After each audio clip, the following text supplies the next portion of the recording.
Bartleby, the Scrivener. A Story of Wall Street by Herman Melville. I am a rather elderly man.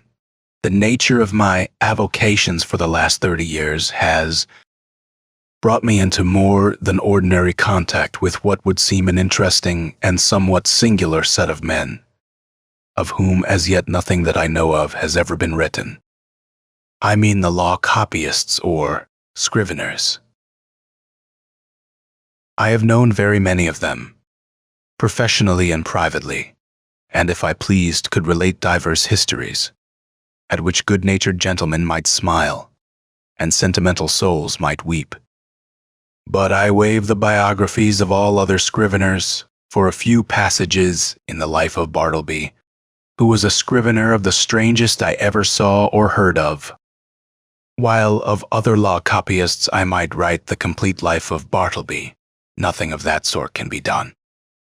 I believe that no materials exist for a full and satisfactory biography of this man. It is an irreparable loss to literature.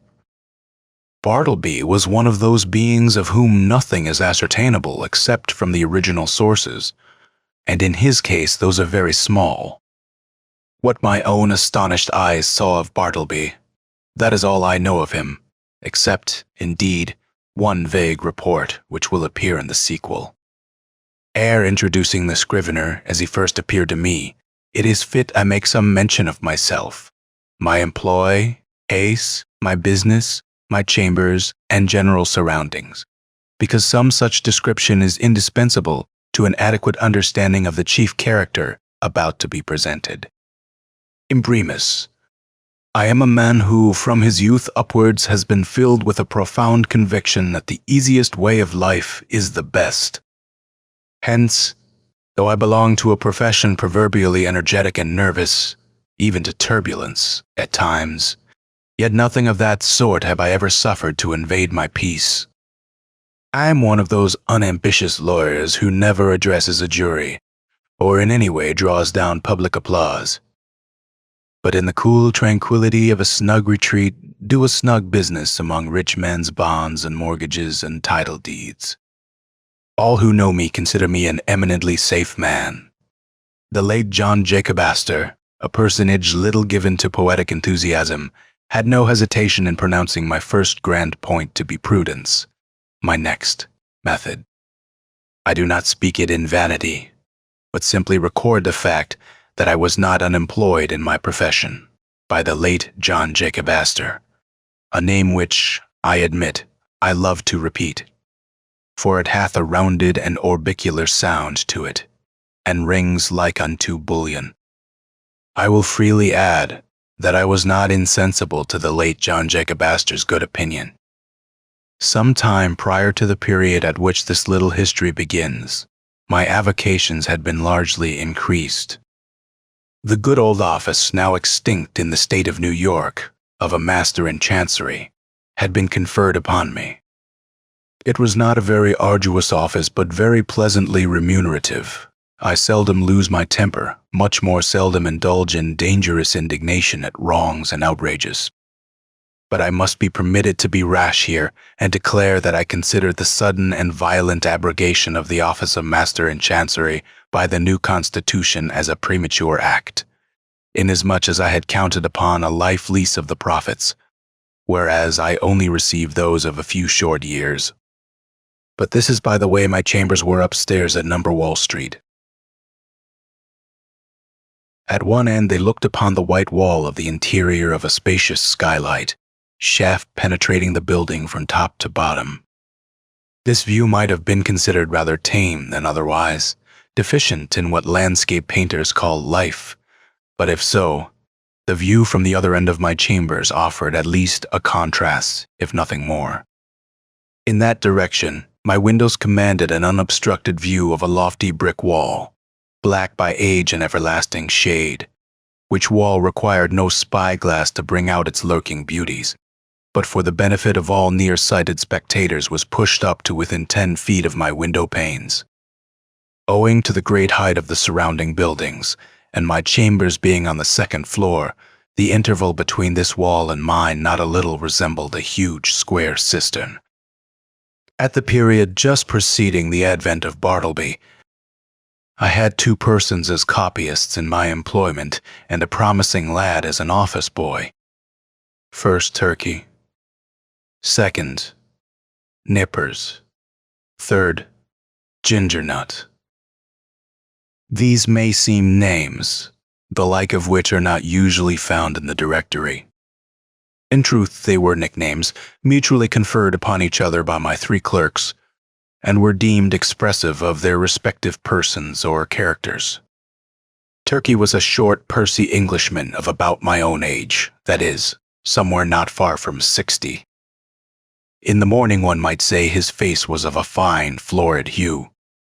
But after 12 o'clock meridian, his dinner hour, it blazed like a grate full of Christmas coals, and continued blazing, but as it were, with a gradual wane, till 6 o'clock p.m. or thereabouts, after which I saw no more of the proprietor of the face, which, gaining its meridian with the sun, seemed to set with it, to rise, culminate, and decline the following day, with the like regularity and undiminished glory. There are many singular coincidences I have known in the course of my life, not the least among which was the fact that exactly when Turkey displayed his fullest beams from his red and radiant countenance, just then, too, at that critical moment, began the daily period when I considered his business capacities as seriously disturbed for the remainder of the 24 hours. Not that he was absolutely idle or averse to business then, far from it. The difficulty was, he was apt to be altogether too energetic. There was a strange, inflamed, flurried, flighty recklessness of activity about him. He would be incautious in dipping his pen into his inkstand. All his blots upon my documents were dropped there after 12 o'clock. Meridian, indeed. Not only would he be reckless and sadly given to making blots in the afternoon, but some days he went further and was rather noisy. At such times, too, his face flamed with augmented blazonry, as if cannel coal had been heaped on anthracite. He made an unpleasant racket with his chair, spilled his sandbox, in mending his pens, impatiently split them all to pieces and threw them on the floor in a sudden passion, stood up and leaned over his table, boxing his papers about, in a most indecorous manner.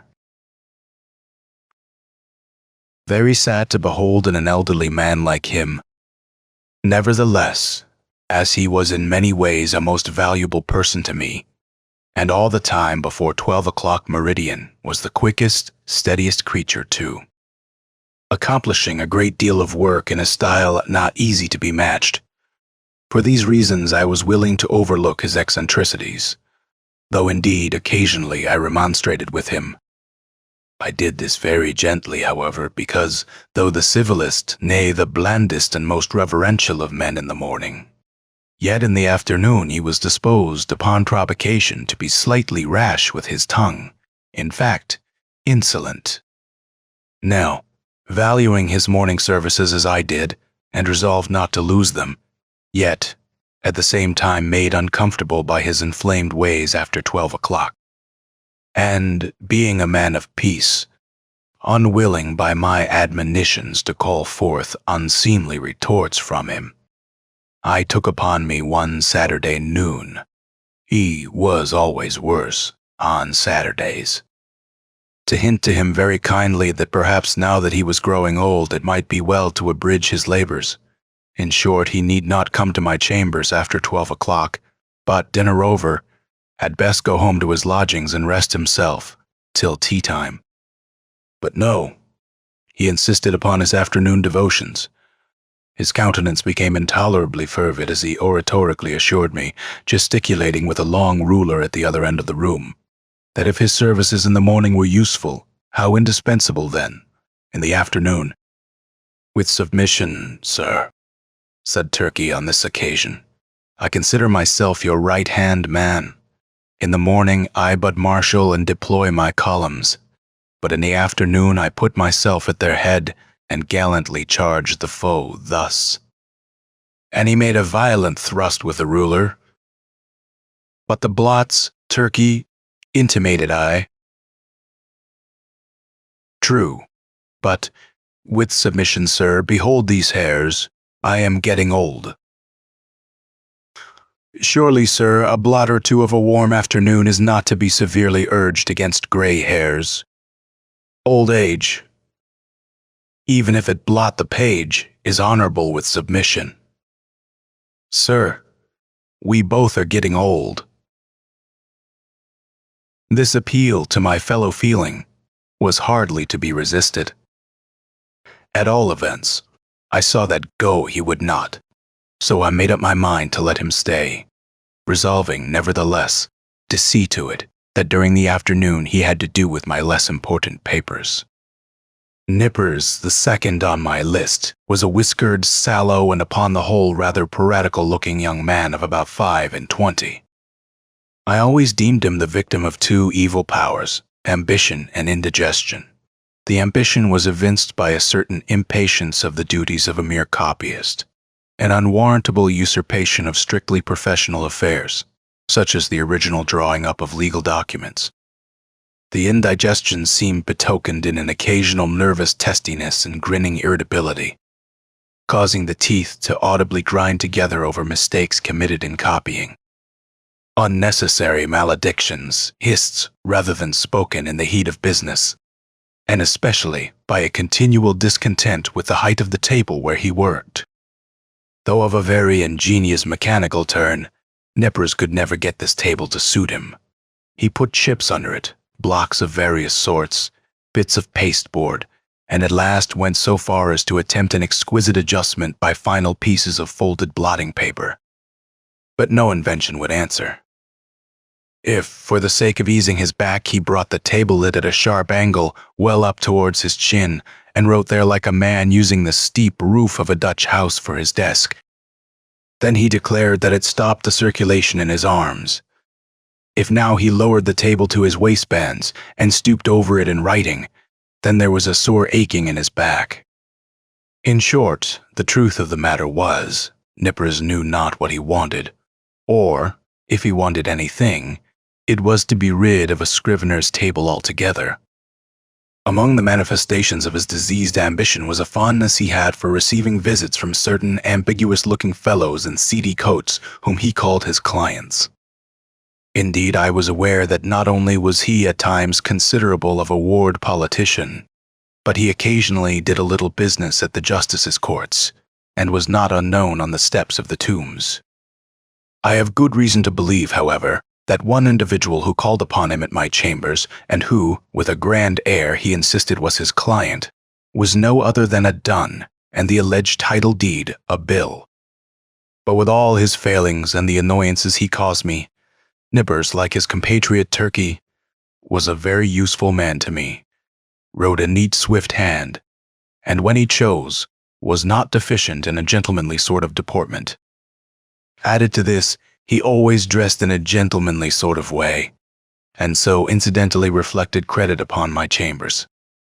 Whereas with respect to Turkey, I had much ado to keep him from being a reproach to me. His clothes were apt to look oily and smell of eating houses. He wore his pantaloons very loose and baggy in summer. His coats were execrable, his hat not to be handled. But while the hat was a thing of indifference to me, inasmuch as his natural civility and deference, as a dependent Englishman, always led him to doff it the moment he entered the room, yet his coat was another matter. Concerning his coats, I reasoned with him, but with no effect. The truth was, I suppose, that a man of so small an income could not afford to sport such a lustrous face and a lustrous coat at one and the same time. As Nippers once observed, Turkey's money went chiefly for red ink. One winter day I presented Turkey with a highly respectable-looking coat of my own, a padded gray coat of a most comfortable warmth, and which buttoned straight up from the knee to the neck. I thought Turkey would appreciate the favor and abate his rashness and obstreperousness of afternoons. But no, I verily believe that buttoning himself up in so downy and blanket like a coat had a pernicious effect upon him, upon the same principle that too much oats are bad for horses. In fact, precisely as a rash, restive horse is said to feel his oats, so Turkey felt his coat. It made him insolent. He was a man whom prosperity harmed, though concerning the self-indulgent habits of Turkey I had my own private surmises. Yet touching Nippers I was well persuaded that, whatever might be his faults in other respects, he was at least a temperate young man. But indeed, nature herself seemed to have been his vintner, and at his birth charged him so thoroughly with an irritable brandy-like disposition that all subsequent potations were needless. When I consider how, amid the stillness of my chambers, Nippers would sometimes impatiently rise from his seat, and stooping over his table spread his arms wide apart, seize the whole desk, and move it, and jerk it, with a grim grinding motion on the floor, as if the table were a perverse voluntary agent intent on thwarting and vexing him, I plainly perceived that for Nippers, brandy and water were altogether superfluous. It was fortunate for me that, owing to its peculiar cause, indigestion, the irritability and consequent nervousness of Nippers were mainly observable in the morning, while in the afternoon he was comparatively mild.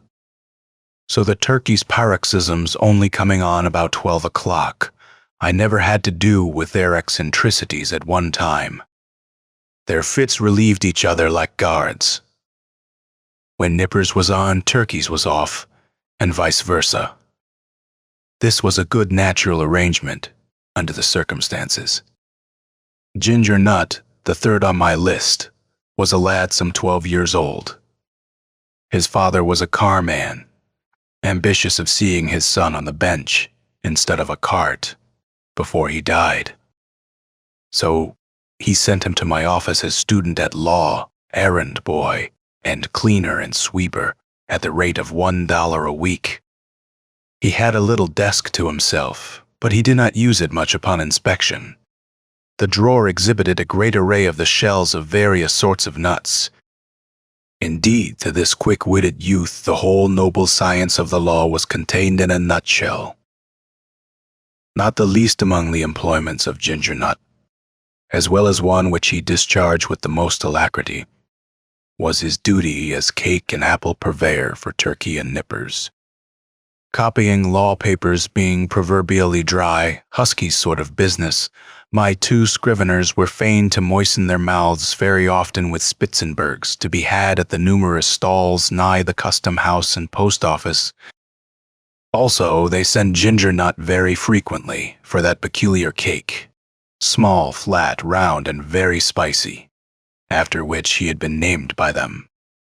Of a cold morning, when business was but dull, Turkey would gobble up scores of these cakes, as if they were mere wafers. Indeed, they sell them at the rate of 6 or 8 for a penny, the scrape of his pen blending with the crunching of the crisp particles in his mouth.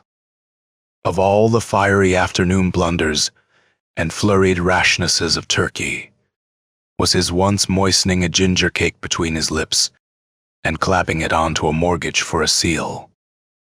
I came within an ace of dismissing him then, but he mollified me by making an oriental bow and saying, "With submission, sir. It was generous of me to find you in stationery on my own account."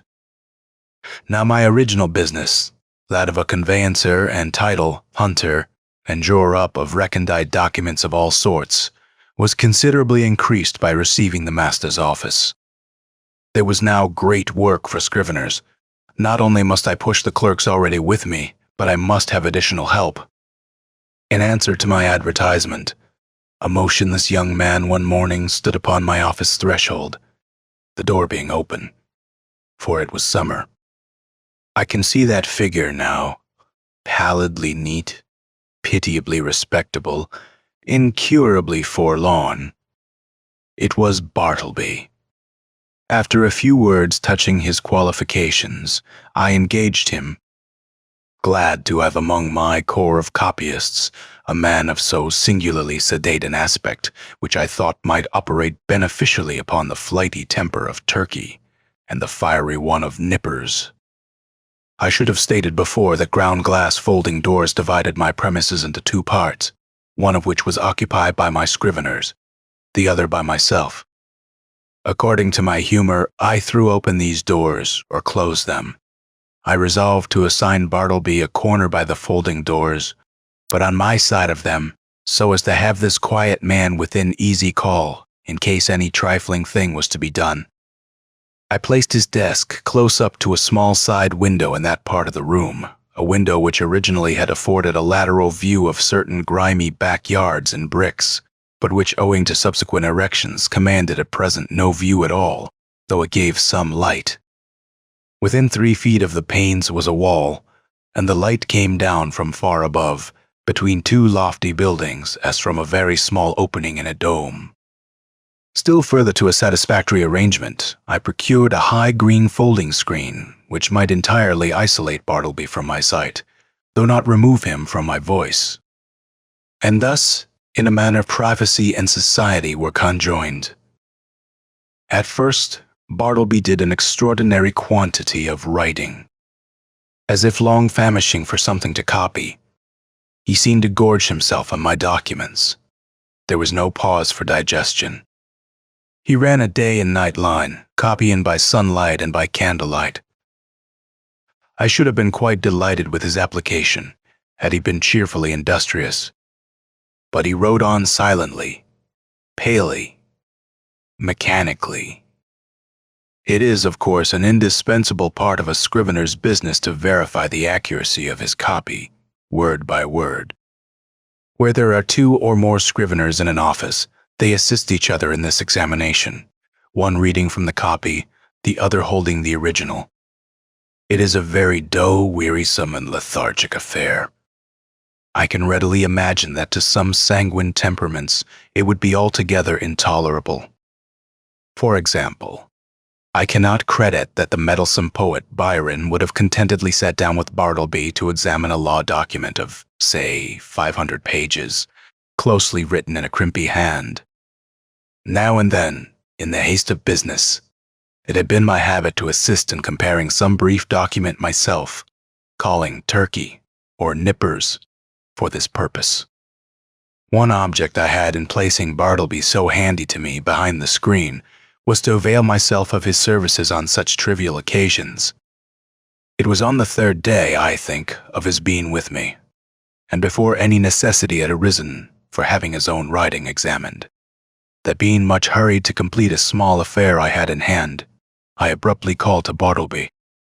In my haste and natural expectancy of instant compliance, I sat with my head bent over the original on my desk, and my right hand sideways and somewhat nervously extended with the copy, so that immediately upon emerging from his retreat, Bartleby might snatch it and proceed to business without the least delay.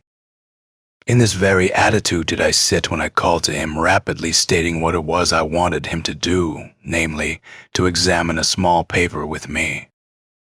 Imagine my surprise, nay, my consternation when, without moving from his privacy, Bartleby, in a singularly mild, firm voice, replied, "I would prefer not to." I sat a while in perfect silence, rallying my stunned faculties. Immediately it occurred to me that my ears had deceived me, or Bartleby had entirely misunderstood my meaning. I repeated my request in the clearest tone I could assume, but in quite as clear a one came the previous reply, "I would prefer not to't." "Prefer not to," echoed I, rising in high excitement and crossing the room with a stride. "What do you mean? Are you moonstruck? I want you to help me compare the sheet here. Take it."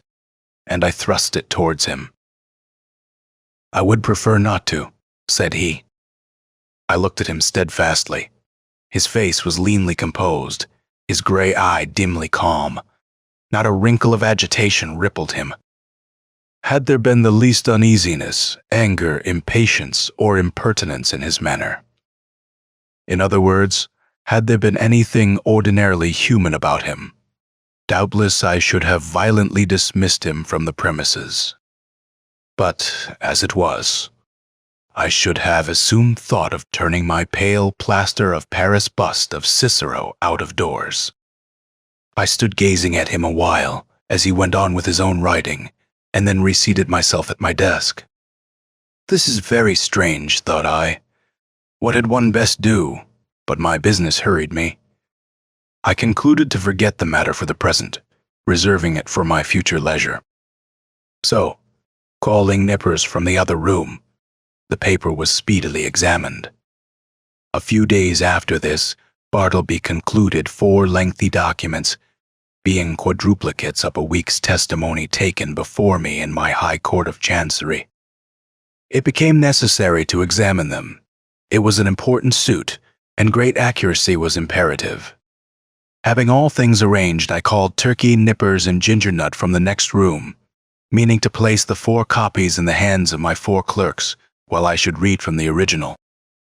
Accordingly, Turkey, Nippers, and Gingernut had taken their seats in a row, each with his document in hand, when I called to Bartleby to join this interesting group. "Bartleby, quick, I am waiting." I heard a slow scrape of his chair legs on the uncarpeted floor, and soon he appeared, standing at the entrance of his hermitage. "What is wanted?" said he mildly. The copies, said I hurriedly. "We are going to examine them there," and I held towards him the 4th quadruplicate. "I would prefer not to," he said, and gently disappeared behind the screen. For a few moments I was turned into a pillar of salt, standing at the head of my seated column of clerks. Recovering myself, I advanced towards the screen and demanded the reason for such extraordinary conduct.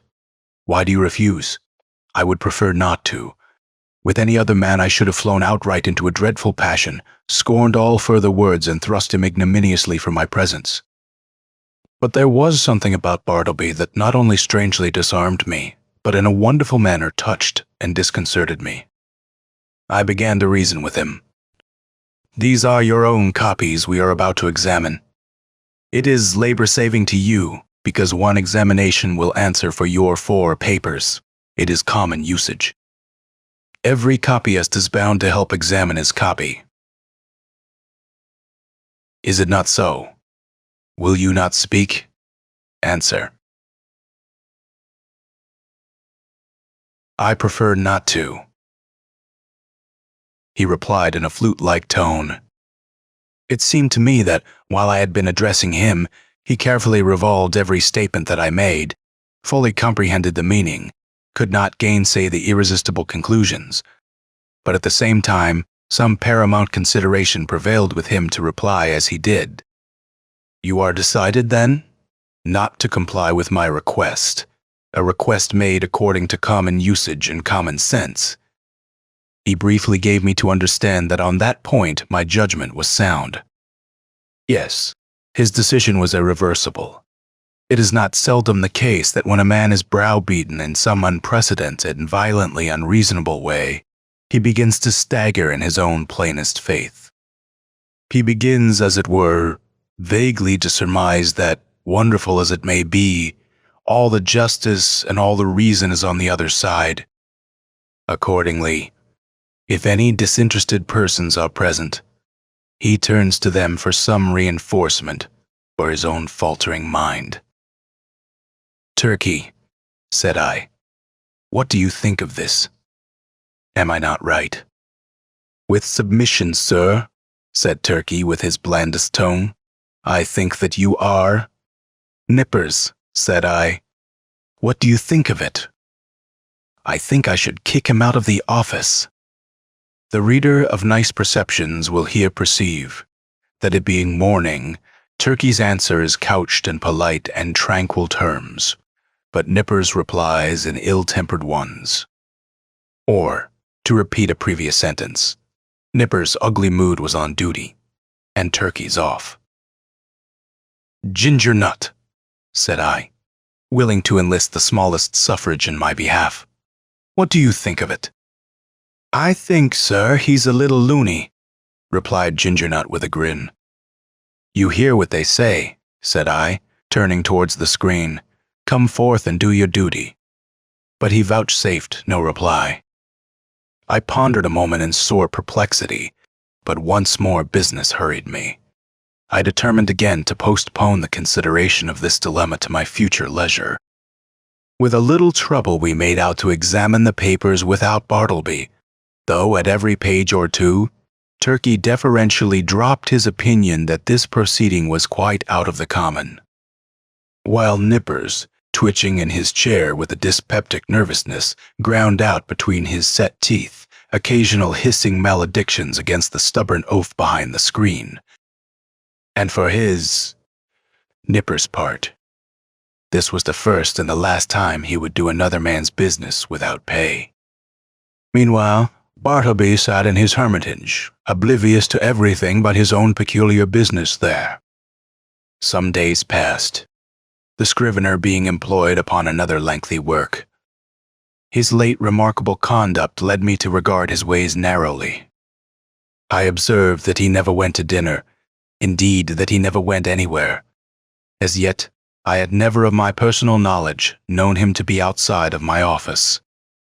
He was a perpetual sentry in the corner at about 11 o'clock, though in the morning I noticed a ginger nut would advance toward the opening in Bartleby's screen, as if silently beckoned thither by a gesture invisible to me where I sat. The boy would then leave the office jingling a few pence and reappear with a handful of ginger nuts, which he delivered in the hermitage, receiving 2 of the cakes for his trouble. He lives then on ginger nuts, thought I, never eats a dinner, properly speaking. He must be a vegetarian then. But no, he never eats even vegetables. He eats nothing but ginger nuts. My mind then ran on in reveries concerning the probable effects upon the human constitution of living entirely on ginger nuts. Ginger nuts are so called because they contain ginger as one of their peculiar constituents, and the final flavoring one. Now, what was ginger? A hot, spicy thing was Bartleby. Hot and spicy not at all. Ginger then had no effect upon Bartleby. Probably he preferred it should have none, nothing. So aggravates an earnest person as a passive resistance. If the individual so resisted be of a not inhumane temper, and the resisting one perfectly harmless in his passivity, then, in the better moods of the former, he will endeavor charitably to construe to his imagination what proves impossible to be solved by his judgment. Even so, for the most part, I regarded Bartleby and his ways. Poor fellow, thought I, he means no mischief. It is plain he intends no insolence. His aspect sufficiently evinces that his eccentricities are involuntary. He is useful to me. I can get along with him. If I turn him away, the chances are he will fall in with some less indulgent employer, and then he will be rudely treated, and perhaps driven forth miserably to starve. Yes, here I can cheaply purchase a delicious self-approval. To befriend Bartleby, to humor him in his strange willfulness, will cost me little or nothing, while I lay up in my soul what will eventually prove a sweet morsel for my conscience. But this mood was not invariable with me. The passiveness of Bartleby sometimes irritated me. I felt strangely goaded on to encounter him in new opposition, to elicit some angry spark from him answerable to my own. But indeed I might as well have essayed to strike fire with my knuckles against a bit of Windsor soap. But one afternoon the evil impulse in me mastered me, and the following little scene ensued. "Bartleby," said I, "when those papers are all copied, I will compare them with you." "I would prefer not to." "How? Surely you do not mean to persist in that mulish vagary?" No answer. I threw open the folding doors nearby, and turning upon Turkey and Nippers, exclaimed in an excited manner, "He says a second time he won't examine his papers? What do you think of it, Turkey?" It was afternoon, be it remembered. Turkey sat glowing like a brass boiler, his bald head steaming, his hands reeling among his blotted papers. "Think of it," roared Turkey. "I think I'll just step behind his screen and black his eyes for him." So saying, Turkey rose to his feet and threw his arms into a pugilistic position. He was hurrying away to make good his promise when I detained him, alarmed at the effect of incautiously rousing Turkey's combativeness after dinner. "Sit down, Turkey," said I, "and hear what Nippers has to say. What do you think of it, Nippers? Would I not be justified in immediately dismissing Bartleby?" "Excuse me, that is for you to decide, sir. I think his conduct quite unusual and indeed unjust as regards Turkey and myself, but it may only be a passing whim." "Ah," exclaimed I, "you have strangely changed your mind then. You speak very gently of him now." "All beer," cried Turkey. "Gentleness is effects of beer. Nippers and I dined together today. You see how gentle I am, sir. Shall I go and black his eyes? You refer to Bartleby, I suppose?" "No, not today, Turkey," I replied. "Pray put up your fists." I closed the doors and again advanced towards Bartleby. I felt additional incentives tempting me to my fate. I burned to be rebelled against again. I remembered that Bartleby never left the office. "Bartleby," said I, "Ginger Nut is away. Just step round to the post office, won't you?" It was but a 3-minute walk. "And see if there is anything for me." "I would prefer not." "You will not?" "I prefer not." I staggered to my desk and sat there in a deep study. My blind inveteracy returned. Was there any other thing in which I could procure myself to be ignominiously repulsed by this lean, penniless wight?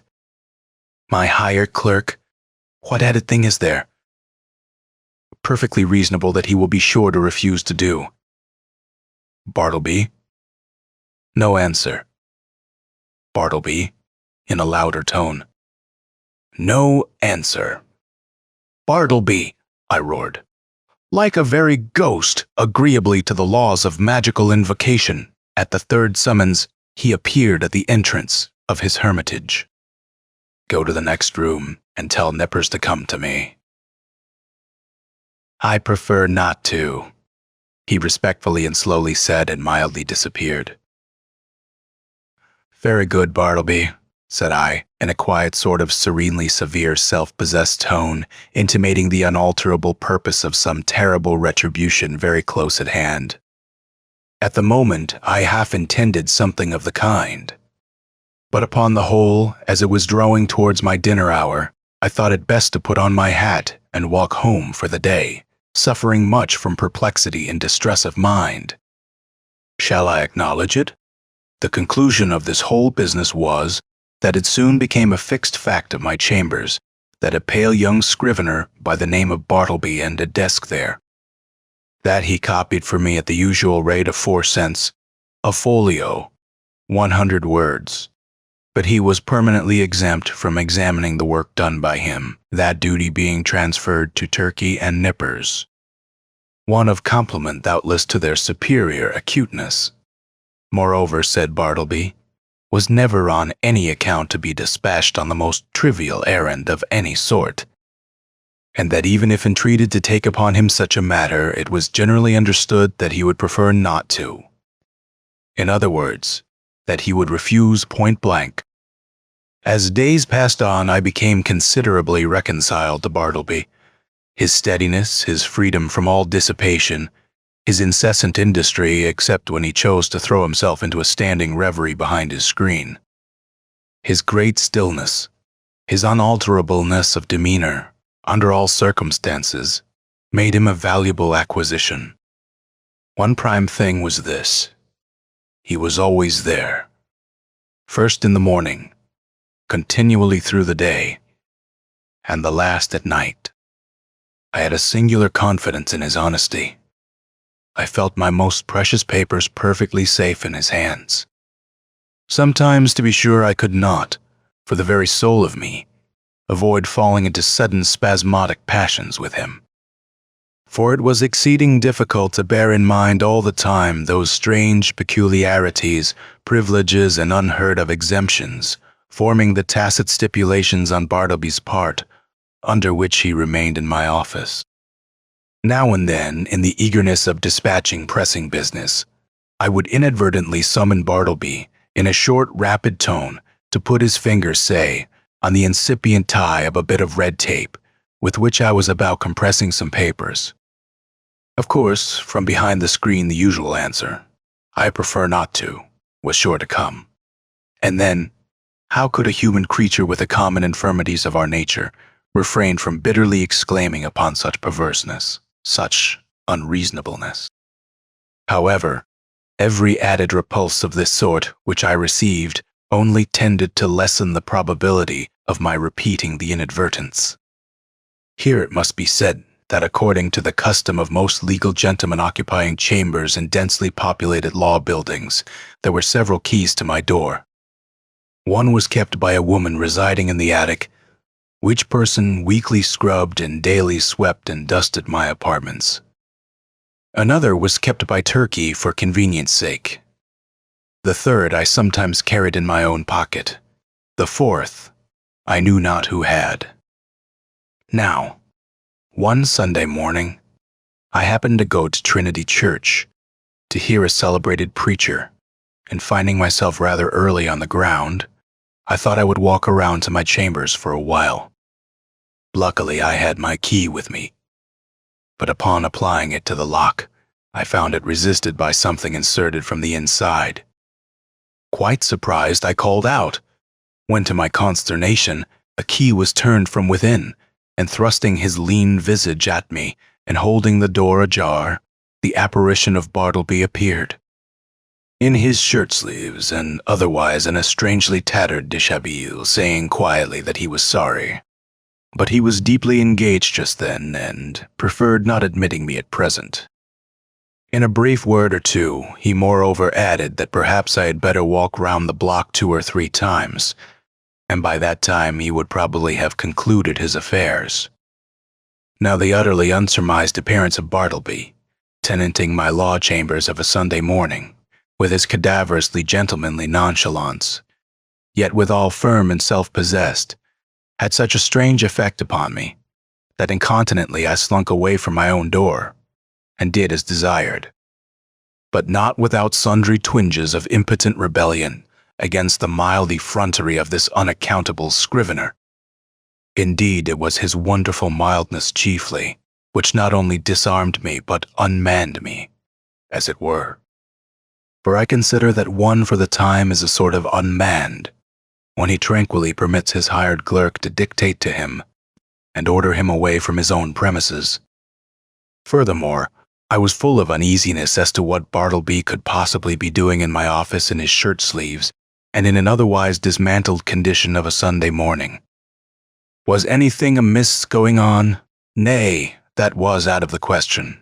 It was not to be thought of for a moment that Bartleby was an immoral person. But what could he be doing there? Copying.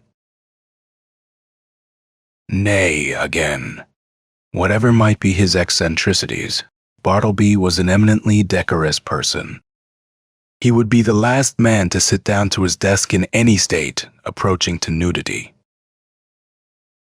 Besides, it was Sunday, and there was something about Bartleby that forbade the supposition that he would by any secular occupation violate the proprieties of the day. Nevertheless, my mind was not pacified, and full of a restless curiosity, at last I returned to the door. Without hindrance, I inserted my key, opened it, and entered. Bartleby was not to be seen. I looked round anxiously, peeped behind his screen, but it was very plain that he was gone.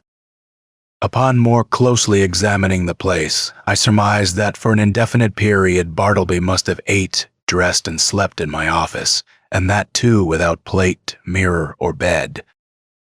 The cushioned seat of a rickety old sofa in one corner bore the faint impress of a lean, reclining form. Rolled away under his desk I found a blanket. Under the empty grate a blacking box and brush. On a chair a tin basin with soap and a ragged towel. In a newspaper a few crumbs of ginger nuts and a morsel of cheese. Yes, thought I, it is evident enough that Bartleby has been making his home here, keeping bachelor's hall all by himself. Immediately then, the thought came sweeping across me, what miserable friendlessness and loneliness are here revealed. His poverty is great, but his solitude, how horrible. Think of it. Of a Sunday, Wall Street is deserted as Petra, and every night of every day it is an emptiness. This building, too, which of weekdays hums with industry and life, at nightfall echoes with sheer vacancy, and all through Sunday is forlorn. And here Bartleby makes his home, sole spectator of a solitude which he has seen all populous, a sort of innocent and transformed Marius, brooding among the ruins of Carthage. For the first time in my life, a feeling of overpowering, stinging melancholy seized me. Before, I had never experienced aught but a not unpleasing sadness. The bond of a common humanity now drew me irresistibly to gloom, a fraternal melancholy. For both I and Bartleby were sons of Adam. I remembered the bright silks and sparkling faces I had seen that day, in gala trim, swan-like sailing down the Mississippi up Broadway, and I contrasted them with the pallid copyist, and thought to myself, happiness courts the light, so we deem the world is gay. But misery hides aloof, so we deem that misery there is none. These sad fancyings, chimeras doubtless of a sick and silly brain, led on to other and more special thoughts concerning the eccentricities of Bartleby. Presentiments of strange discoveries hovered round me. The Scrivener's pale form appeared to me laid out among uncaring strangers in its shivering, winding sheet. Suddenly I was attracted by Bartleby's closed desk, the key in open sight left in the lock. I mean no mischief, seek the gratification of no heartless curiosity, thought I. Besides, the desk is mine and its contents too, so I will make bold to look within. Everything was methodically arranged, the papers smoothly placed, the pigeonholes were deep, and, removing the files of documents, I groped into their recesses. Presently, I felt something there and dragged it out. It was an old bandana handkerchief, heavy and knotted. I opened it and saw it was a savings bank. I now recalled all the quiet mysteries which I had noted in the man. I remembered that he never spoke but to answer, that though at intervals he had considerable time to himself, yet I had never seen him reading, no, not even a newspaper. That for long periods he would stand looking out at his pale window behind the screen upon the dead brick wall. I was quite sure he never visited any refectory or eating-house, while his pale face clearly indicated that he never drank beer like Turkey, or tea and coffee even, like other men, that he never went anywhere in particular that I could learn. Never went out for a walk, unless indeed that was the case at present, that he had declined telling who he was, or whence he came, or whether he had any relatives in the world, that though so thin and pale, he never complained of ill health.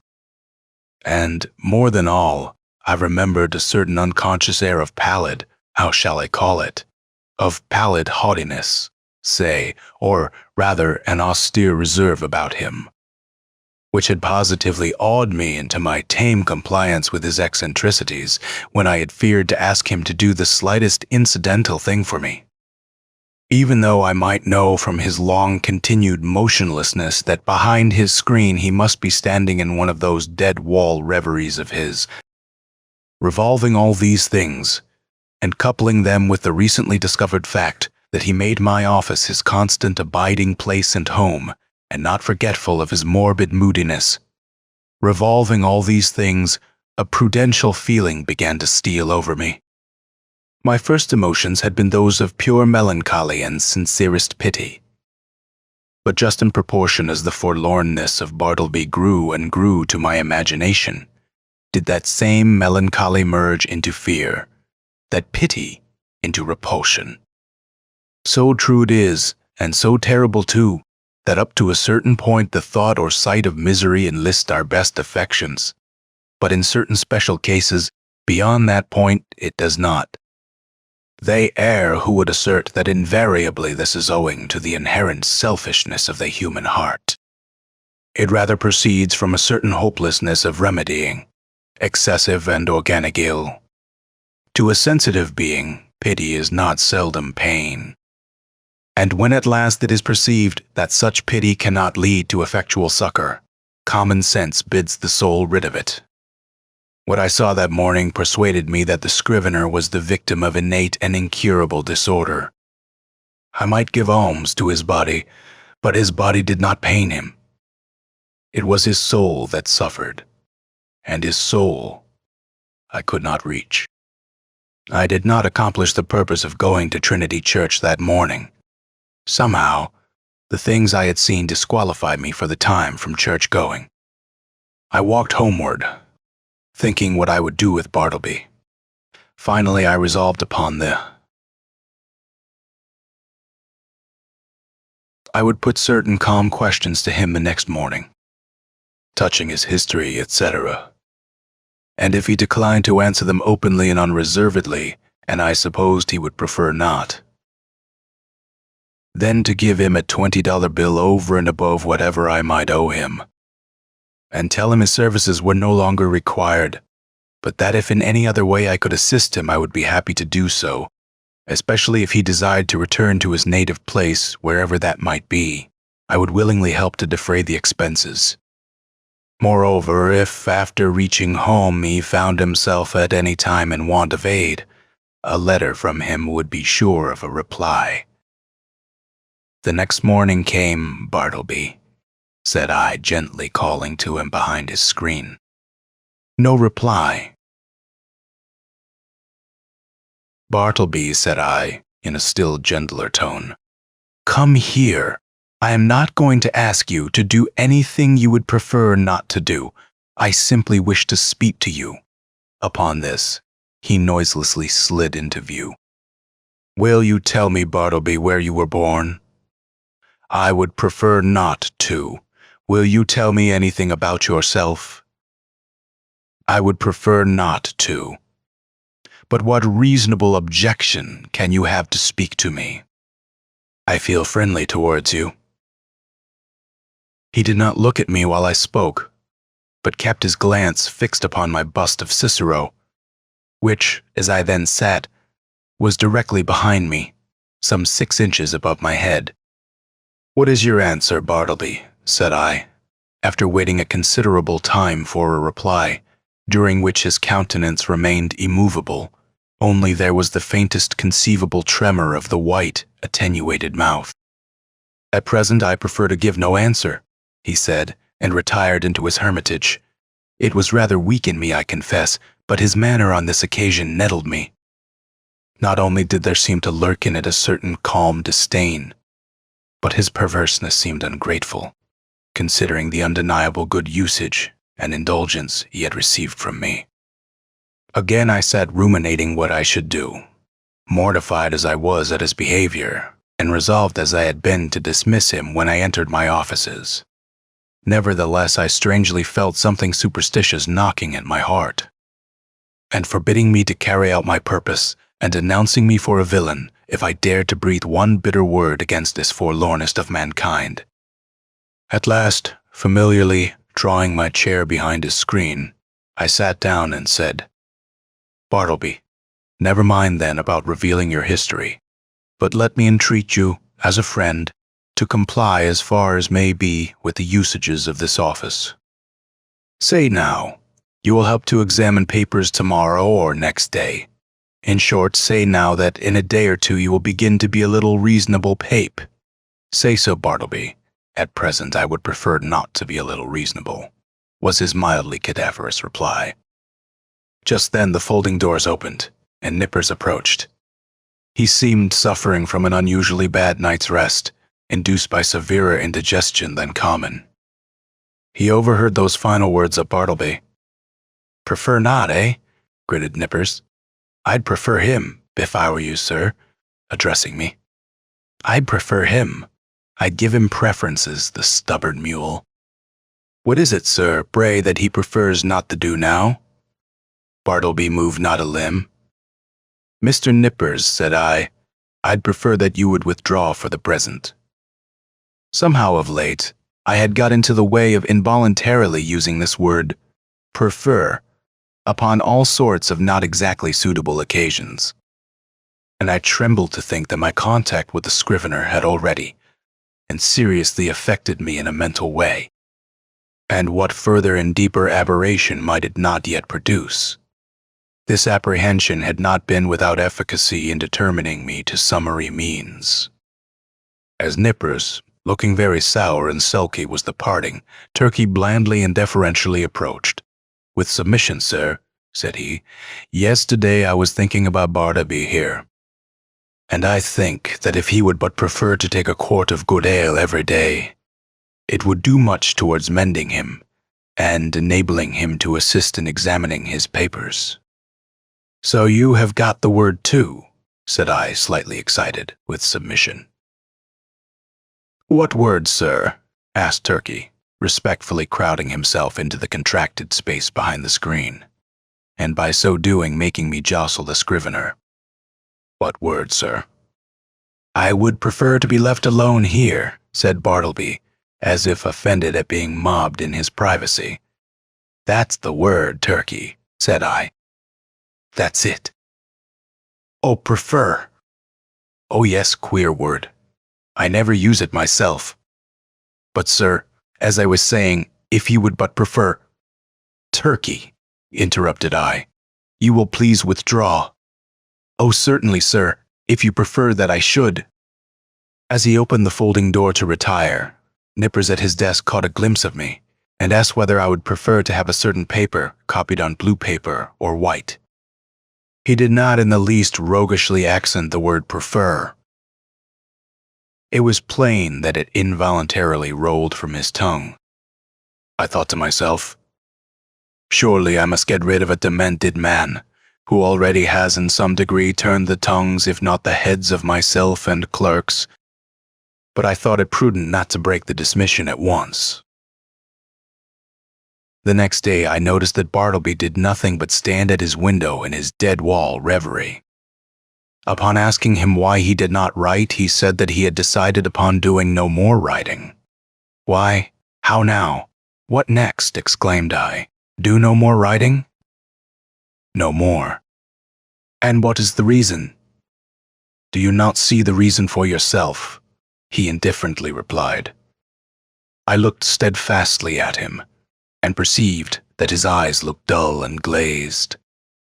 Instantly it occurred to me that his unexampled diligence in copying by his dim window for the first few weeks of his stay with me might have temporarily impaired his vision. I was touched. I said something in condolence with him. I hinted that, of course, he did wisely in abstaining from writing for a while, and urged him to embrace that opportunity of taking wholesome exercise in the open air. This, however, he did not do. A few days after this, my other clerks being absent, and being in a great hurry to dispatch certain letters by the mail, I thought that, having nothing else earthly to do, Bartleby would surely be less inflexible than usual, and carry these letters to the post office. But he blankly declined. So, much to my inconvenience, I went myself. Still added days went by. Whether Bartleby's eyes improved or not, I could not say. To all appearance, I thought they did. But when I asked him if they did, he vouchsafed no answer. At all events, he would do no copying. At last, in reply to my urgings, he informed me that he had permanently given up copying. What? Exclaimed I. Suppose your eye should get entirely well, better than ever before, would you not copy then? I have given up copying, he answered, and slid aside. He remained as ever, a fixture in my chamber. Nay, if that were possible, he became still more of a fixture than before. What was to be done? He would do nothing in the office. Why should he stay there? In plain fact, he had now become a millstone to me, not only useless as a necklace, but afflictive to bear. Yet I was sorry for him. I speak less than truth when I say that on his own account he occasioned me uneasiness. If he would but have named a single relative or friend, I would instantly have written and urged their taking the poor fellow away to some convenient retreat. But he seemed alone, absolutely alone in the universe, a bit of wreck in the mid-Atlantic. At length, necessities connected with my business tyrannized over all other considerations. Decently as I could, I told Bartleby that in 6 days' time he must unconditionally leave the office. I warned him to take measures in the interval for procuring some other abode. I offered to assist him in this endeavor if he himself would but take the first step towards a removal. And when you finally quit me, Bartleby, added I shall see that you go not away entirely unprovided. 6 days from this hour, remember. At the expiration of that period, I peeped behind the screen, and lo, Bartleby was there. I buttoned up my coat, balanced myself, advanced slowly towards him, touched his shoulder and said, "The time has come. You must quit this place. I am sorry for you. Here is money. But you must go." "I would prefer not," he replied with his back still towards me. "You must." He remained silent.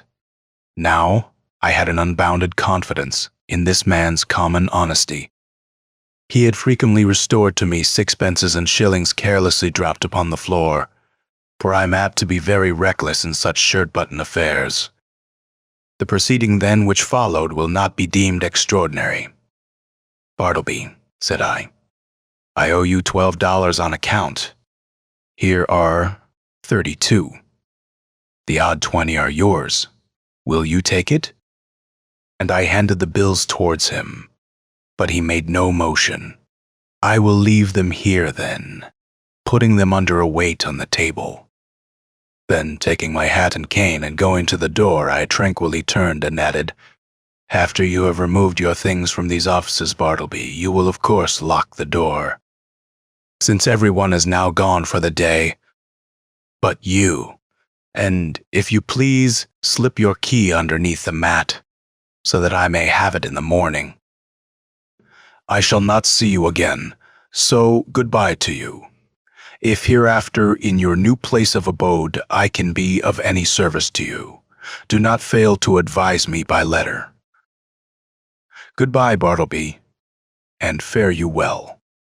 But he answered not a word. Like the last column of some ruined temple, he remained standing mute and solitary in the middle of the otherwise deserted room. As I walked home in a pensive mood, my vanity got the better of my pity. I could not but highly plume myself on my masterly management in getting rid of Bartleby.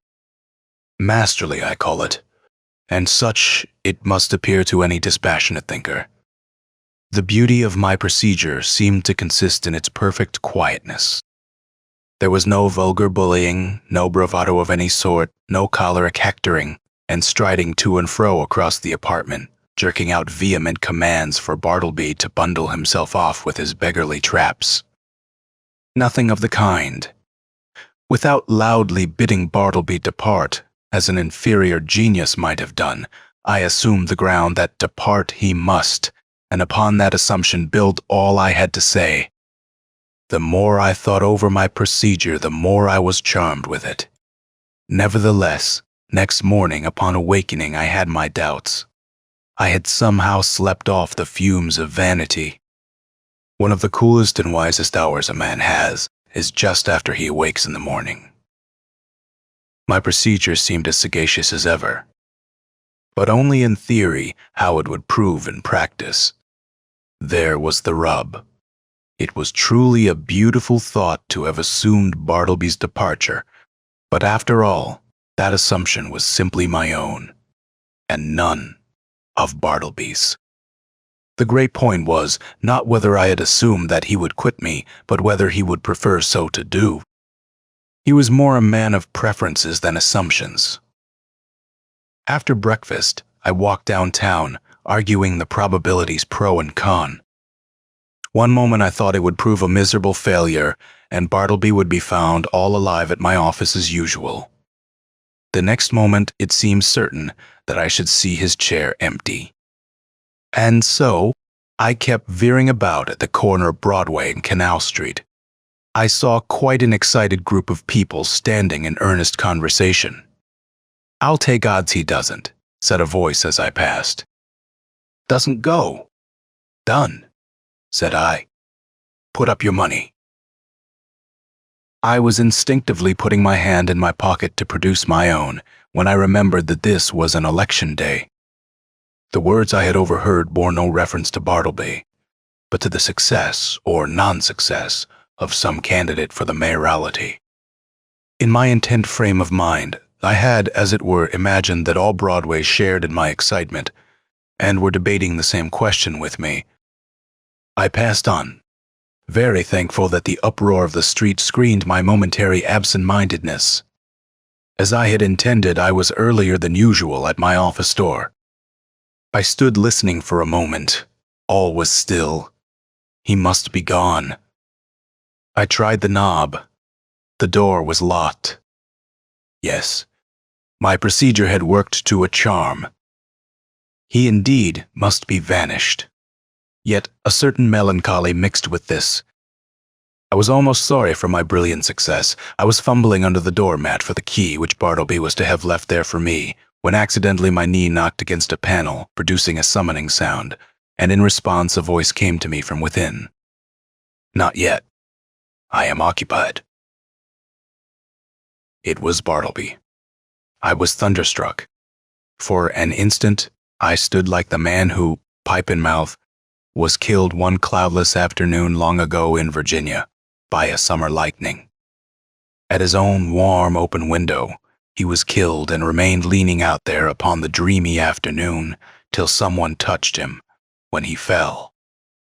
"Not gone," I murmured at last, but again obeying that wondrous ascendancy which the inscrutable Scrivener had over me, and from which ascendancy for all my chafing, I could not completely escape. I slowly went downstairs and out into the street, and while walking round the block, considered what I should next do in this unheard-of perplexity. Turn the man out by an actual thrusting. I could not. To drive him away by calling him hard names would not do. Calling in the police was an unpleasant idea, and yet, permit him to enjoy his cadaverous triumph over me. This, too, I could not think of. What was to be done? Or, if nothing could be done, was there anything further that I could assume in the matter? Yes, as before I had prospectively assumed that Bartleby would depart, so now I might retrospectively assume that departed he was. In the legitimate carrying out of this assumption, I might enter my office in a great hurry, and pretending not to see Bartleby at all, walk straight against him as if he were Such a proceeding would, in a singular degree, have the appearance of a home thrust. It was hardly possible that Bartleby could withstand such an application of the doctrine of assumptions. But upon second thoughts, the success of the plan seemed rather dubious. I resolved to argue the matter over with him again. "Bartleby," said I, entering the office with a quietly severe expression, "I am seriously displeased." "I am pained, Bartleby. I had thought better of you. I had imagined you of such a gentlemanly organization that in any delicate dilemma a slight hint would have sufficed. In short, an assumption. But it appears I am deceived. Why," I added, unaffectedly starting, "you have not even touched that money yet," pointing to it, just where I had left it the evening previous. He answered nothing. "Will you, or will you not, quit me?" I now demanded in a sudden passion, advancing close to him. "I would prefer not to quit you," he replied, gently emphasizing the "not." "What earthly right have you to stay here? Do you pay any rent? Do you pay my taxes? Or is this property yours?" He answered nothing. "Are you ready to go on and write now? Are your eyes recovered? Could you copy a small paper for me this morning, or help examine a few lines, or step around to the post office? In a word, will you do anything at all to give a coloring to your refusal to depart the premises?" He silently retired into his hermitage. I was now in such a state of nervous resentment that I thought it but prudent to check myself at present from further demonstrations. Bartleby and I were alone. I remembered the tragedy of the unfortunate Adams and the still more unfortunate Colt in the solitary office of the latter.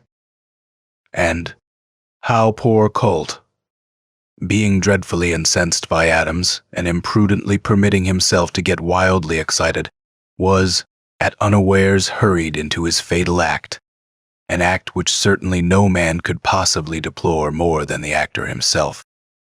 Often it had occurred to me in my ponderings upon the subject that had that altercation taken place in the public street, or at a private residence, it would not have terminated as it did.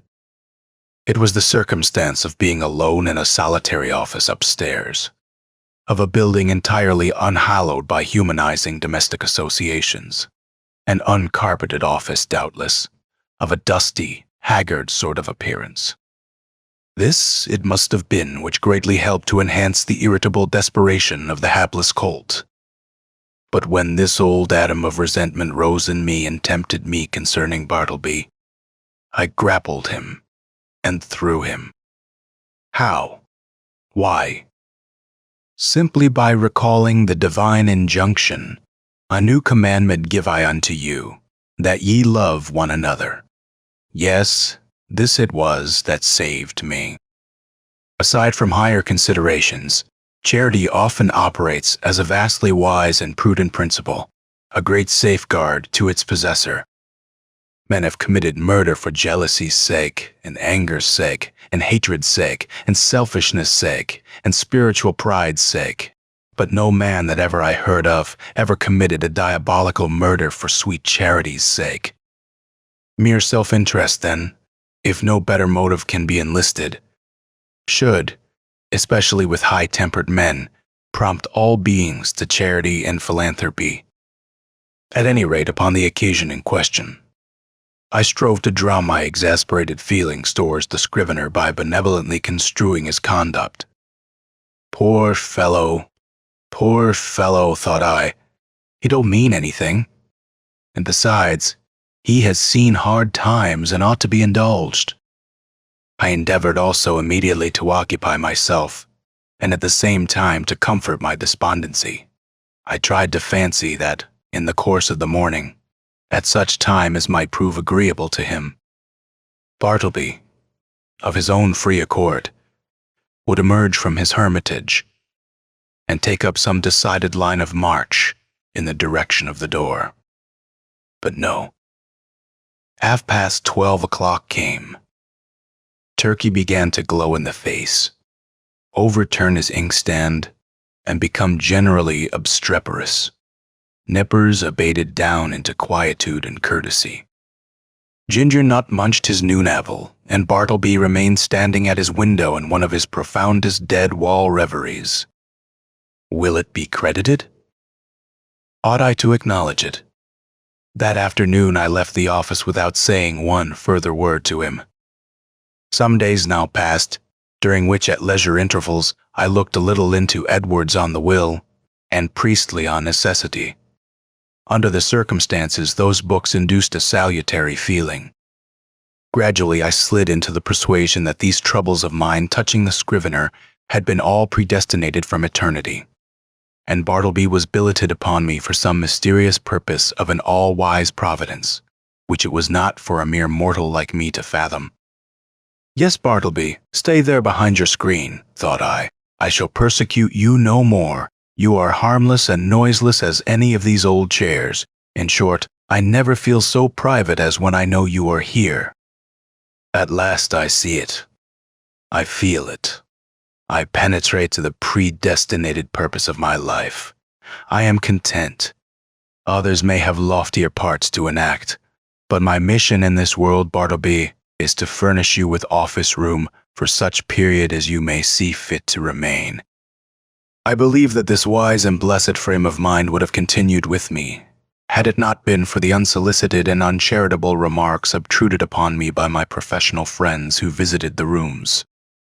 But thus it often is, that the constant friction of illiberal minds wears out at last the best resolves of the more generous. Though, to be sure, when I reflected upon it, it was not strange that people entering my office should be struck by the peculiar aspect of the unaccountable Bartleby, and so be tempted to throw out some sinister observations concerning him. Sometimes an attorney having business with me, and calling at my office and finding no one but the Scrivener there, would undertake to obtain some sort of precise information from him touching my whereabouts.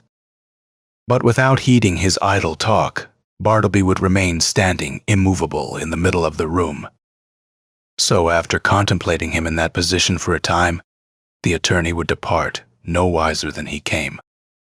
Also, when a reference was going on, and the room full of lawyers and witnesses and business was driving fast, some deeply occupied legal gentleman present, seeing Bartleby wholly unemployed, would request him to run round to the legal gentleman's office, and fetch some papers for him.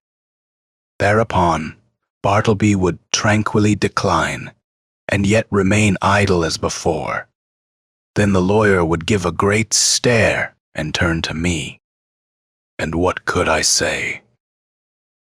At last I was made aware that all through the circle of my professional acquaintance a whisper of wonder was running round, having reference to the strange creature I kept at my office.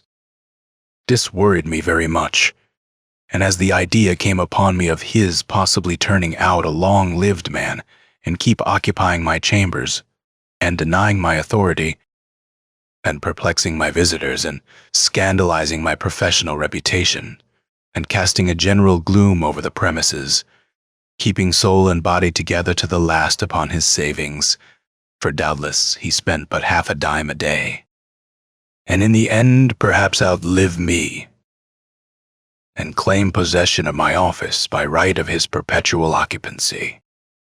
As all these dark anticipations crowded upon me more and more, and my friends continually intruded their relentless remarks upon the apparition in my room, a great change was wrought in me. I resolved to gather all my faculties together, and forever rid me of this intolerable incubus.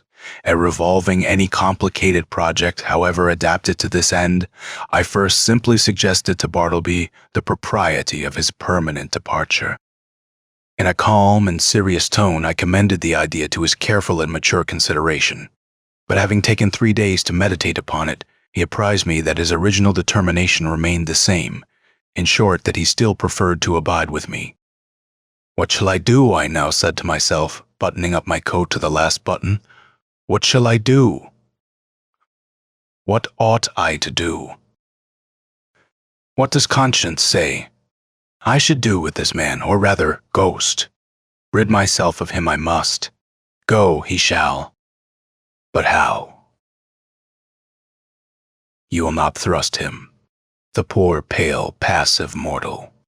You will not thrust such a helpless creature out of your door. You will not dishonor yourself by such cruelty? No, I will not. I cannot do that. Rather would I let him live and die here, and then mason up his remains in the wall. What then will you do?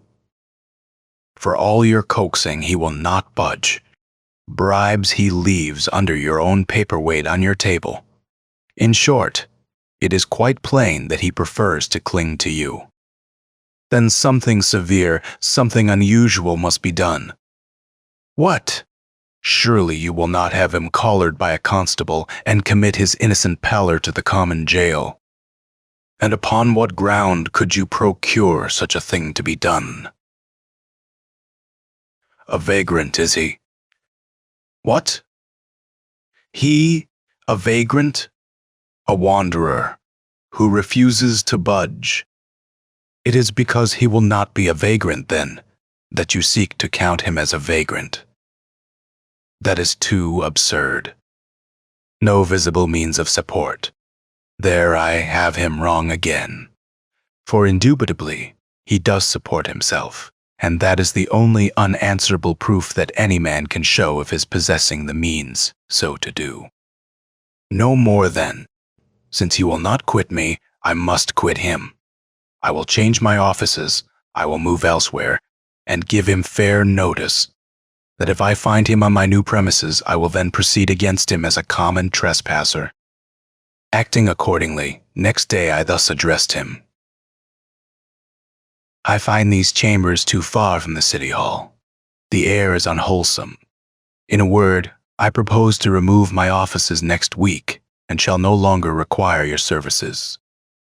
I tell you this now, in order that you may seek another place. He made no reply, and nothing more was said. On the appointed day, I engaged carts and men, proceeded to my chambers, and having but little furniture, everything was removed in a few hours. Throughout, the Scrivener remained standing behind the screen, which I directed to be removed the last thing. It was withdrawn, and being folded up like a huge folio, left him the motionless occupant of a naked room. I stood in the entry, watching him a moment, while something from within me upbraided me. I re-entered, with my hand in my pocket, and my heart in my mouth. Goodbye, Bartleby. I am going. Goodbye, and God some way bless you. And take that, slipping something in his hand. But it dropped upon the floor, and then, strange to say, I tore myself from him whom I had so longed to be rid of. Established in my new quarters. For a day or two I kept the door locked, and started at every footfall in the passages. When I returned to my rooms, after any little absence, I would pause at the threshold for an instant, and attentively listen, ere applying my key. But these fears were needless. Bartleby never came nigh me. I thought all was going well, when a perturbed-looking stranger visited me, inquiring whether I was the person who had recently occupied rooms at No. Wall Street. Full of forebodings, I replied that I was. Then, sir, said the stranger, who proved a lawyer, you are responsible for the man you left there. He refuses to do any copying. He refuses to do anything. He says he prefers not to, and he refuses to quit the premises. I am very sorry, sir, said I with assumed tranquility, but an inward tremor. But really the man you allude to is nothing to me. He is no relation or apprentice of mine, that you should hold me responsible for him. In mercy's name, who is he? I certainly cannot inform you. I know nothing about him. Formerly I employed him as a copyist, but he has done nothing for me now for some time past. I shall settle him then. Good morning, sir. Several days passed, and I heard nothing more, and though I often felt a charitable prompting to call at the place and see poor Bartleby, yet a certain squeamishness of I know not what withheld me. All is over with him. By this time, thought I at last, when through another week no further intelligence reached me. But coming to my room the day after, I found several persons waiting at my door in a high state of nervous excitement. That's the man, here he comes, cried the foremost one, whom I recognized as the lawyer who had previously called upon me alone. You must take him away, sir, at once, cried a portly person among them, advancing upon me, and whom I knew to be the landlord of No. Wall Street. These gentlemen, my tenants, cannot stand it any longer. Mr. B, pointing to the lawyer, has turned him out of his room, and he now persists in haunting the building generally, sitting upon the banisters of the stairs by day and sleeping in the entry by night. Everybody is concerned. Clients are leaving the offices. Some fears are entertained of a mob. Something you must do, and that without delay. Aghast at this torrent, I fell back before it, and would fain have locked myself in my new quarters. In vain I persisted that Bartleby was nothing to me, no more than to anyone else. In vain. I was the last person known to have anything to do with him, and they held me to the terrible account. Fearful then of being exposed in the papers, as one person present obscurely threatened, I considered the matter, and at length said that if the lawyer would give me a confidential interview with the Scrivener, in the lawyer's, own room, I would that afternoon strive my best to rid them of the nuisance they complained of. Going upstairs to my old haunt, there was Bartleby silently sitting upon the banister at the landing. "What are you doing here, Bartleby?" said I. "Sitting upon the banister," he mildly replied. I motioned him into the lawyer's room, who then left us. "Bartleby," said I, "are you aware that you are the cause of great tribulation to me by persisting in occupying the entry after being dismissed from the office? No, one of two things must take place. Either you must do something, or something must be done to you. Now, what sort of business would you like to engage in? Would you like to re-engage in copying for someone? No, I would prefer not to make any change. Would you like a clerkship in a dry goods store? There is too much confinement about that. No, I would not like a clerkship, but I am not particular. Too much confinement, I cried. Why, you keep yourself confined all the time. I would prefer not to take a clerkship, he rejoined, as if to settle that little item at once. How would a bartender's business suit you? There is no trying of the eyesight in that. I would not like it at all, though, as I said before, I am not particular. His unwonted wordiness inspirited me. I returned to the charge. Well then, would you like to travel through the country collecting bills for the merchants? That would improve your health. No, I would prefer to be doing something else. How then would going as a companion to Europe to entertain some young gentleman with your conversation? How would that suit you? Not at all. It does not strike me that there is anything definite about that.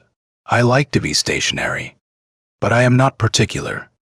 Stationary you shall be, then, I cried, now losing all patience, and for the first time in all my exasperating connection with him fairly flying into a passion. If you do not go away from these premises before night, I shall feel bound, indeed I am bound, to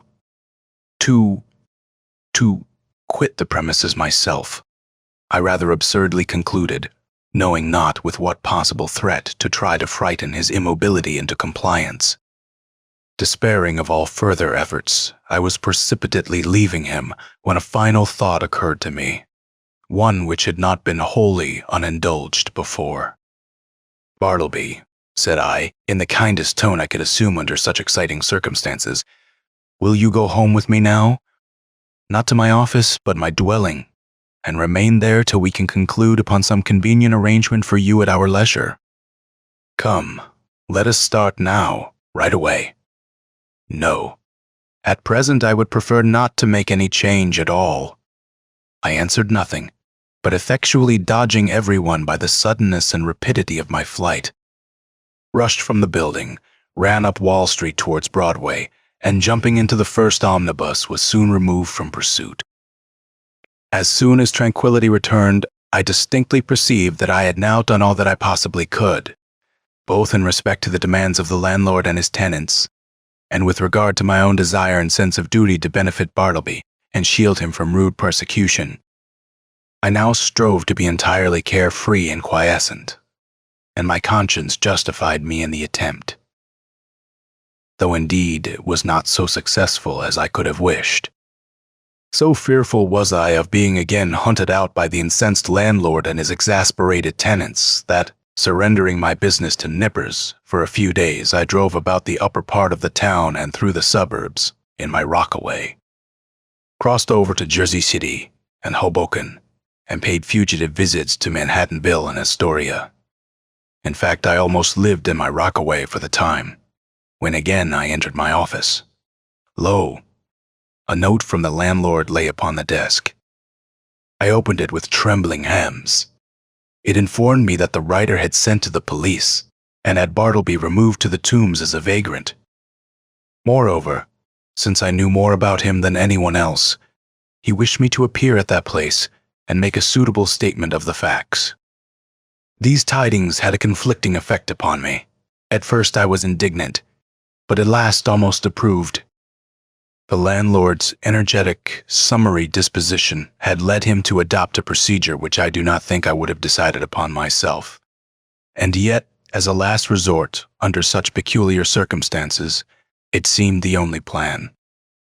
As I afterwards learned, the poor Scrivener, when told that he must be conducted to the tombs, offered not the slightest obstacle, but in his pale, unmoving way, silently acquiesced.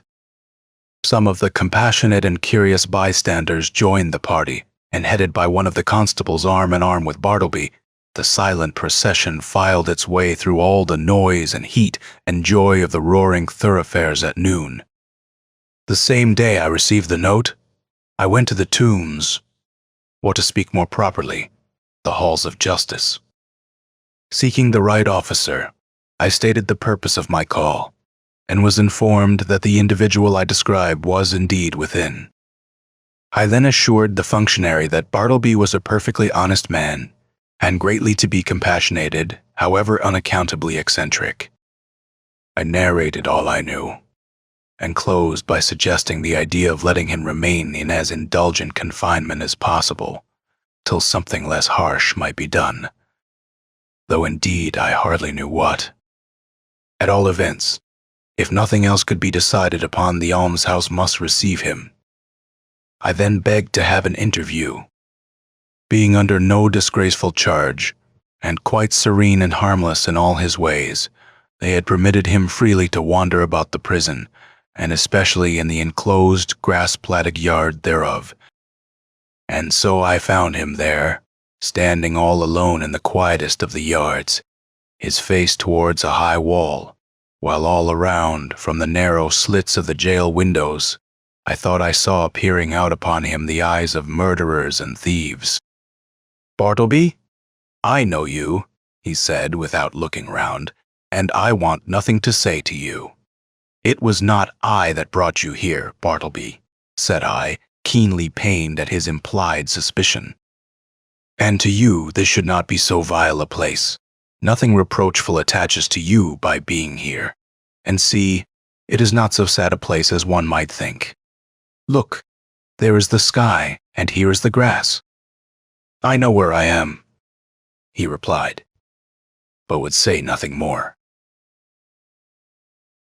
As though I left him, as I entered the corridor again, a broad, meat-like man in an apron accosted me, and jerking his thumb over his shoulder said, "Is that your friend?"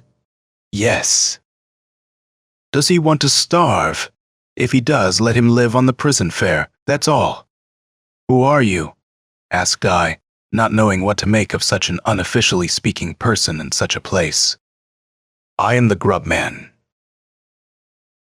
Such gentlemen as have friends here hire me to provide them with something good to eat."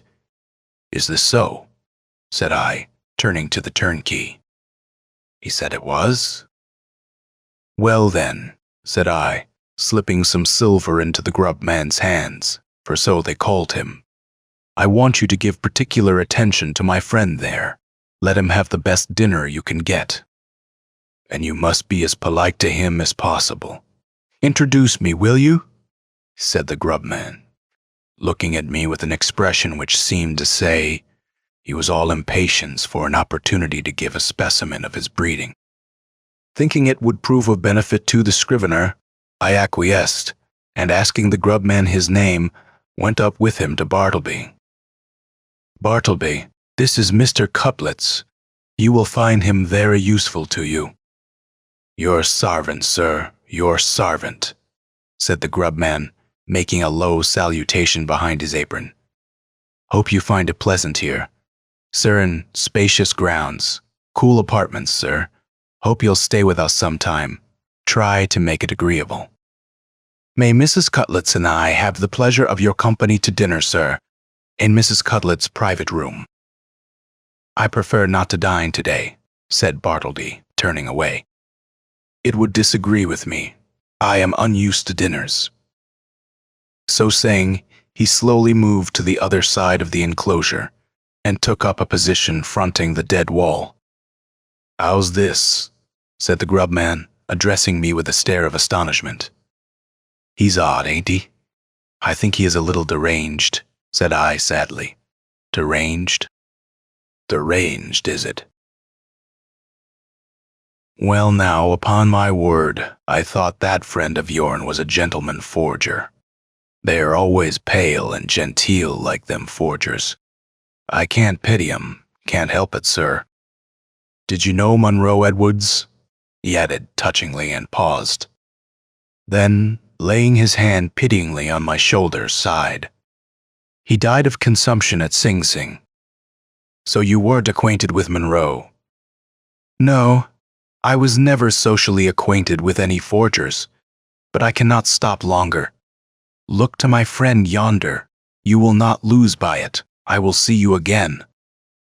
Some few days after this, I again obtained admission to the tombs and went through the corridors in quest of Bartleby, but without finding him.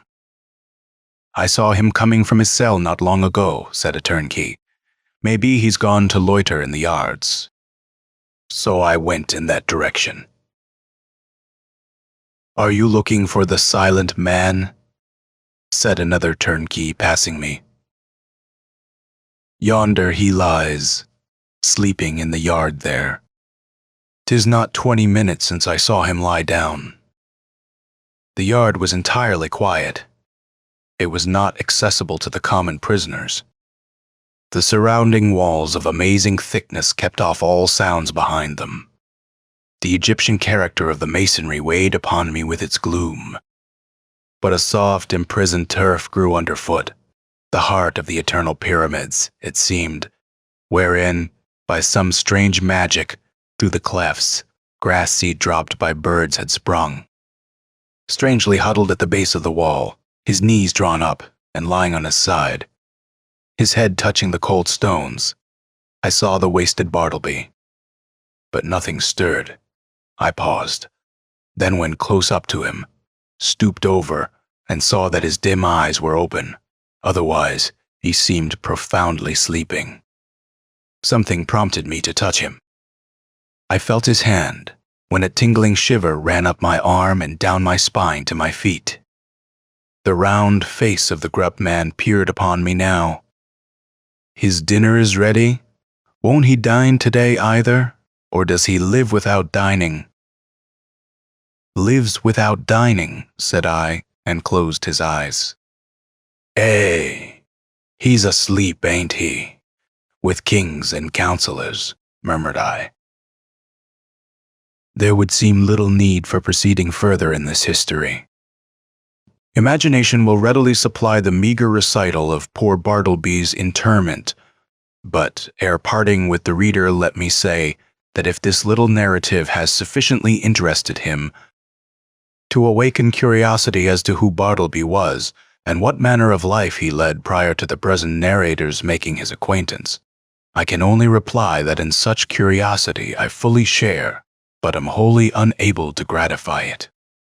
Yet here I hardly know whether I should divulge one little item of rumor which came to my ear a few months after the Scrivener's decease. Upon what basis it rested I could never ascertain, and hence how true it is I cannot now tell, but inasmuch as this vague report has not been without certain strange, suggestive interest to me. However sad it may prove the same with some others, and so I will briefly mention it. The report was this: that Bartleby had been a subordinate clerk in the dead letter office at Washington, from which he had been suddenly removed by a change in the administration. When I think over this rumor, I cannot adequately express the emotions which seize me. Dead letters. Does it not sound like dead men? Conceive a man by nature and misfortune prone to a pallid hopelessness. Can any business seem more fitted to heighten it than that of continually handling these dead letters and assorting them for the flames? For by the cartload they are annually burned. Sometimes from out the folded paper the pale clerk takes a ring.